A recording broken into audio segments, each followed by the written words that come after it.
Hello viewers, welcome to my YouTube channel Curiosity Rocks, and it is July 1st 2020, so that means it's opening my Box of Stories subscription. Now you'll know which box this is before me because they haven't put a label on to say which one. For Box of Stories I get the historical fiction box and the mixed box.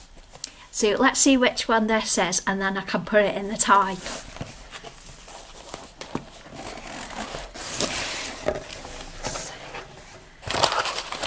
Ooh.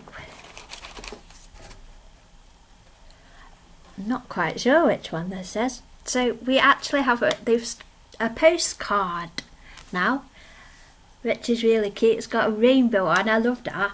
And it says, "Congratulations, you've uncovered 4 hidden gems and saved 4 amazing books from being lost forever. Happy reading, 1 box, infinite possibilities." So that's a postcard they've started sending.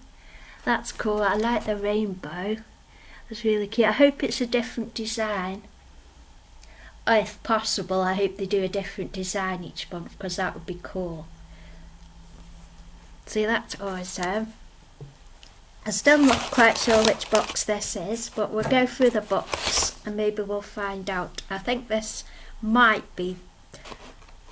No, I'm not. I'm really not sure which one of this is historical. It looks like it might be historical.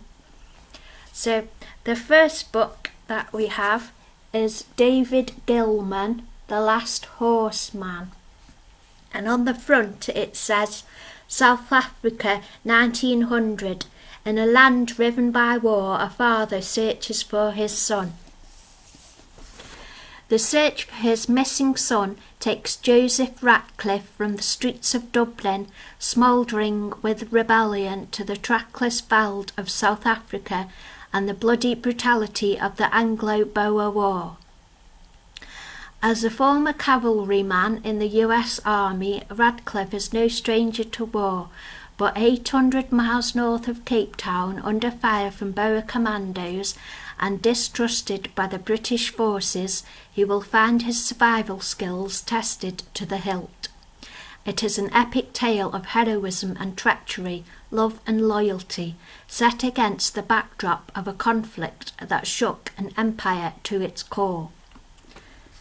Interesting. Again, not something I would have picked for myself, but that is the beauty of Box of Stories, is you get an unbiased box of books for you to read. I read my previous 8 books from my subscriptions in 2 weeks, and so that's going to be my routine, as I read my Box of Stories books at the start of the month, and then the rest of the month, once I've read them all, I read my regular books that I handpicked for myself.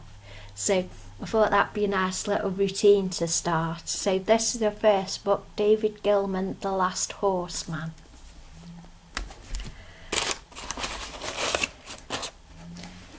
Yeah, I think this is the historical fiction. So this looks like another book I wouldn't quite have picked for myself. It's called Graham Halley, Finisterre. And Peter May on the front cover says, "So well written you can smell the sweat and taste the fear." Okay, this might be a bit of a chore to read. Germany, September 1944. Dozens of cities lie in ruins. Enemy armies are at the gates for the 1,000-year Reich. Time is running out. A war one. I'm not keen on World War II books, so I hope the historical fiction books doesn't continue being World War II, because I will get annoyed and bored of World War II stories. But let's read on.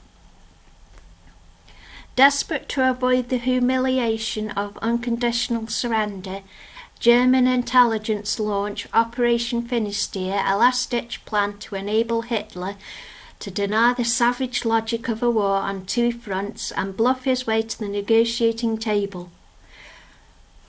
Success depends on two individuals, Stefan Portisch, a German naval officer washed ashore on the coast of Spain after the loss of his U-boat, and Hector Gomez, an ex-FBI detective planted by director J. Edgar Hoover in the middle of the most secret place on Earth, the American atomic bomb complex in Los Alamos, New Mexico.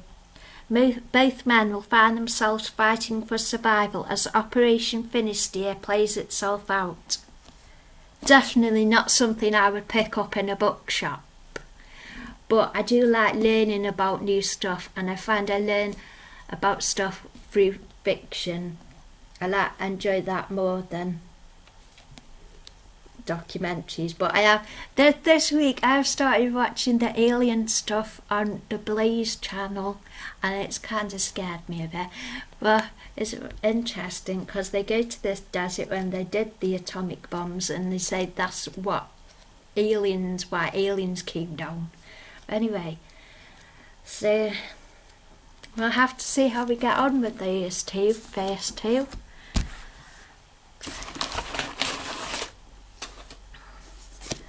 Then we've got The GI Bride by Eileen Ramsay. She will fight for those she loves.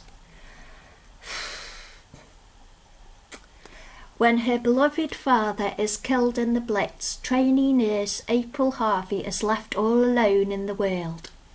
Desperate to find the family she craves, she heads to Truro, her mother's hometown. But danger and heartbreak lurk even in Cornwall, and when the American GIs arrive, April discovers that some people are not to be trusted, especially when it comes to her budding romance with Major Crawford Dunbar. As vicious rumours emerge, April fears there will never be a future for them, but April is not prepared to give up without a fight. Okay.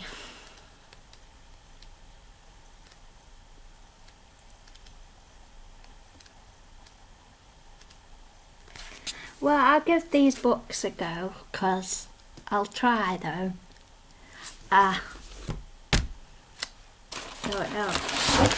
But now this one looks interesting.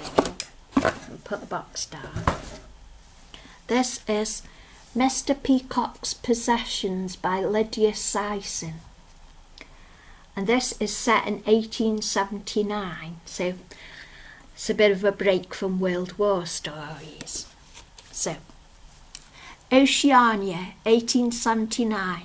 For 2 years, the Peacocks, a determined family of settlers, have struggled to make a remote volcanic island their home.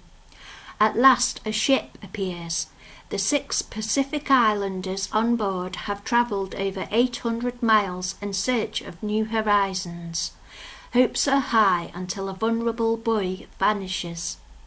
In their search for the lost child, settlers and newcomers together uncover far more than they were looking for. The island's secrets force young Lizzie Peacock to question her deepest convictions, and slowly this tiny, fragile community begins to fracture.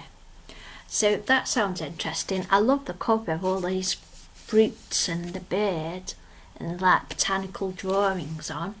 That's gorgeous cover. So